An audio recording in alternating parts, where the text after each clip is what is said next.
ಎಲ್ರಿಗೂ ನಮಸ್ತೆ. ಸ್ವಲ್ಪ ಗ್ಯಾಪ್ ಕೊಟ್ಟಿದ್ದೆ, ಬಟ್ ಈ ತರ ಗ್ಯಾಪ್ನ ಆಲ್ಮೋಸ್ಟ್ ಅಲ್ಲಿ ನಾನು ಕಂಟಿನ್ಯೂಸ್ ಆಗಿ ಮಾಡ್ಕೊಂಡು ಹೋಗಲ್ಲ. ಬಟ್ ಇವಾಗ ಸ್ವಲ್ಪ ಗ್ಯಾಪ್ ಆಗಿದೆ, ದಯವಿಟ್ಟು ಕ್ಷಮಿಸಿ.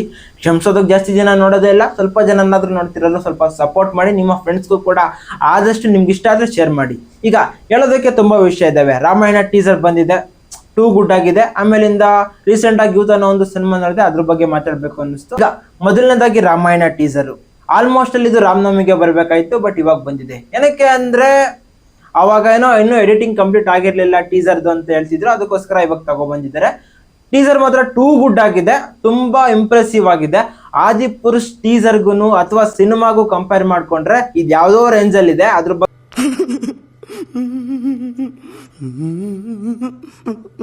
ಬಗ್ಗೆ ಮಾತ್ರ ಮಾತಾಡೋದು ಬೇಡ. ಒಟ್ನಲ್ಲಿ ಇದೊಂದು ಟೂ ಗುಡ್ ಅಟೆಂಪ್ಟ್ ಅನ್ನೋ ತರನೇ ಕಾಣಿಸ್ತಾ ಐತೆ. ಯಾಕಂದ್ರೆ ನಿತೀಶ್ ತಿವಾರಿ ಈ ಒಂದು ಸಿನಿಮಾದ ಡೈರೆಕ್ಟ್ರು, ಅವ್ರು ಮಾತ್ರ ಟೂ ಗುಡ್ ಆಗಿ ವರ್ಕ್ ಮಾಡಿದ್ದಾರೆ. ಇವರ ಒಂದು ಪ್ರೀವಿಯಸ್ ಸಿನಿಮಾದ ಬಗ್ಗೆ ಕೇಳಿದ್ರೆ ದಂಗಾಗಿ ಹೋಗ್ತಾರೆ. ಯಾವ ಸಿನಿಮಾ ಅಂದ್ರೆ ದಂಗಲ್. ಈ ಒಂದು ಸಿನಿಮಾ ನಮ್ಮ ಇಂಡಿಯಾದಲ್ಲೇ ಇಲ್ಲಿವರೆಗೂ ಟಾಪ್ ಗ್ರಾಸರ್ ಮೂವಿ, 2100 ಸಮಥಿಂಗ್ ಕೋಟಿನೇನೋ ಕಲೆಕ್ಷನ್ ಮಾಡಿದೆ ಅಂತ ಟಾಪ್ ಮೂವಿ ಮಾಡಿರೋ ಡೈರೆಕ್ಟ್ರು. ನಮ್ಗೆ ಗೊತ್ತಿರ್ತಕ್ಕಂಥ ಒಂದು ಶ್ರೇಷ್ಠ ಗ್ರಂಥದ ಕಥೆನ ಯಾವ ತರ ತಗೊಂಬರ್ತಾರೆ ಅಂತ ತುಂಬಾ ಇಂಟ್ರೆಸ್ಟಿಂಗ್ ಆಗಿದೆ. ಕಾದು ನೋಡೋಣ. ಒಟ್ನಲ್ಲಿ ಇವಾಗ ರಾಮನ ಕ್ಯಾರೆಕ್ಟರ್ ಇಂಟ್ರೊಡಕ್ಷನ್ ಮಾಡೋ ತರ ಒಂದು ಟೀಸರ್ ನ ತಗೊಂಬಂದಿದ್ದಾರೆ. ಟೂ ಗುಡ್ ಆಗಿದೆ. ರಣವೀರ್ ಕಪೂರ್ ಅವರು ಆ ಒಂದು ಲುಕ್ಸ್ಗೆ ತುಂಬಾ ಅಡ್ಜಸ್ಟಬಲ್ ಆಗಿ ಕಾಣಿಸ್ಕೊಂಡಿದ್ದಾರೆ.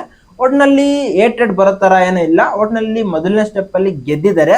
ಇನ್ನು ರಾವಣನ ಒಂದು ಬ್ಯಾಕ್ ಸೈಡ್ ಇಂದ ಒಂದು ಶಾರ್ಟ್ಸ್ ತೋರಿಸಿದ್ರು, ಆಮೇಲೆ ಪುಷ್ಪಕ ವಿಮಾನ ತೋರಿಸಿದ್ರು.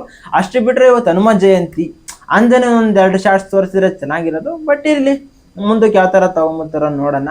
ಇದ್ರಲ್ಲಿ ಟೂ ಗುಡ್ ಆಗಿದೆ. ನೀವು ನೋಡಿಲ್ಲ ಅಂದ್ರೆ ಯೂಟ್ಯೂಬ್ ಅಲ್ಲಿ ಇದೆ, ಹೋಗಿ ನೋಡಿ. ರೀಸೆಂಟ್ ಆಗಿ ಯೂತ್ ಅನ್ನೋ ಒಂದು ಸಿನಿಮಾನ ನೋಡಿದೆ, ಸಖತ್ತಾಗಿದೆ ಗುರು. ತಮಿಳ್ ಸಿನಿಮಾ. ತಮಿಳ್ ಅವರು ಕಮರ್ಷಿಯಲ್ ಸಿನಿಮಾಗೆ ಕೇರ್ ಆಫ್ ಅಡ್ರೆಸ್ ಆಗಿ ಚೇಂಜ್ ಮಾಡ್ತಾ ಇದ್ದಾರೆ. ಯಾಕಂದ್ರೆ ಪ್ರದೀಪ್ ರಂಗನಾಥ್ ಅವರು ಸಖತ್ತಾಗಿರೋ ಕಮರ್ಷಿಯಲ್ ಮೂವಿ ಮಾಡ್ತಾರೆ. ಮೊನ್ನೆ ಟೂರಿಸ್ಟ್ ಫ್ಯಾಮಿಲಿ ಅನ್ನೋ ಸಿನಿಮಾ ನೋಡಿದ್ರೆ ನಿಮ್ಗೆ ಒಂದು ಐಡಿಯಾ ಇರುತ್ತೆ. ಆ ಒಬ್ಬ ಡೈರೆಕ್ಟರ್ ಕೂಡ ಸಖತ್ತಾಗಿರೋ ಸಿನಿಮಾನ ಟೂರಿಸ್ಟ್ ಫ್ಯಾಮಿಲಿ ತಗೊಂಬಂದ್ರು. ಆಮೇಲಿಂದ ವಿತ್ ಲವ್ ಅನ್ನೋ ಒಂದು ಸಿನಿಮಾನು ಕೂಡ ಸಖತ್ತಾಗಿ ತಗೊಂಬಂದ್ರು. ಒಟ್ನಲ್ಲಿ ಕಮರ್ಷಿಯಲ್ ಫಾರ್ಮೆಟ್ ಅಲ್ಲಿ ಯೂತ್ಸ್ಗೆ ಅಟ್ರಾಕ್ಟ್ ಆಗತಕ್ಕಂಥ ಸಿನಿಮಾನ ಮಾಡ್ತಾ ಇದ್ದಾರೆ. ಅದಕ್ಕೆ ನಿಜವಾಗ್ಲೂ ಅಪ್ರಿಶಿಯೇಟ್ ಮಾಡಬೇಕು ತಮಿಳ್ ಇಂಡಸ್ಟ್ರಿಗೆ. ಬಟ್ ಅವರಿಗೆ 1000 ಕೋಟಿ ಕಲೆಕ್ಷನ್ ಮಾಡೋದಕ್ಕೆ ಆಗಿರ್ಬೋದು, ಬಿಗ್ ಬಜೆಟ್ ಸಿನಿಮಾಗಳನ್ನ ಡೀಲ್ ಮಾಡೋದಕ್ಕೆ ಆಗಿರ್ಬೋದು, ಇನ್ನೂ ಬರ್ತಾ ಇಲ್ಲ. ಮೇ ಬಿ ಮುಂದಕ್ಕೆ ಬರುತ್ತೆ ಗೊತ್ತಿಲ್ಲ. ಸಿನಿಮಾದಲ್ಲಿ ಇಂಟ್ರೆಸ್ಟಿಂಗ್ ಫ್ಯಾಕ್ಟರ್ ಏನ್ ಗೊತ್ತಾ? ಕೆ ಕರುಣಾಸ್ ಈ ಒಂದು ಸಿನಿಮಾದ ಡೈರೆಕ್ಟರು, ಲಿರಿಕ್ಸಿಸ್ಟ್, ರೈಟ್ರು, ಸಾಂಗ್ ನ ಕೂಡ ಇವರೇ ಆಡಿದ್ದಾರೆ. ಅಷ್ಟೇ ಅಲ್ಲ, ಈ ಒಂದು ಸಿನಿಮಾದ ಹೀರೋ ಕೂಡ ಅವರೇ. ಇದಕ್ಕಿಂತ ಮೈಂಡ್ ಬ್ಲೋಯಿಂಗ್ ವಿಷಯ ಏನೇನ್ ಗೊತ್ತಾ? ಅವರ ಏಜ್ ಬಂದ್ಬಿಟ್ಟು 24 ವರ್ಷ.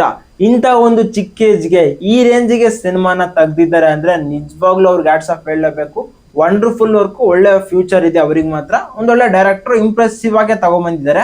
ಅಂದ್ರೆ ಸಿನಿಮಾದಲ್ಲಿ ಅಂತ ಈ ವಿಷಯ ಏನಿಲ್ಲ ಅಂದ್ರೂ ಕೂಡ ಒಂದು ಟೀನೇಜ್ ಹುಡುಗಿಯರಿಗೆ ಲೈನ್ ಹಾಕೋದು, ಮತ್ತೆ ಫ್ಯಾಮಿಲಿ ಎಮೋಷನ್ಸ್, ಮತ್ತೆ ಲಾಸ್ಟ್ ಅಲ್ಲಿ ಒಂಥರ ಕನ್ವಿನ್ಸ್ ಆಗೋ ತರ ಒಂದು ಗ್ರೌಂಡೆಡ್ ಲೆವೆಲ್ ಅಲ್ಲಿ ಒಂಥರ ಒಳ್ಳೆ ಸಗದಾಗೆ ಡೀಲ್ ಮಾಡಿದ್ದಾರೆ ಸಿನಿಮಾನ.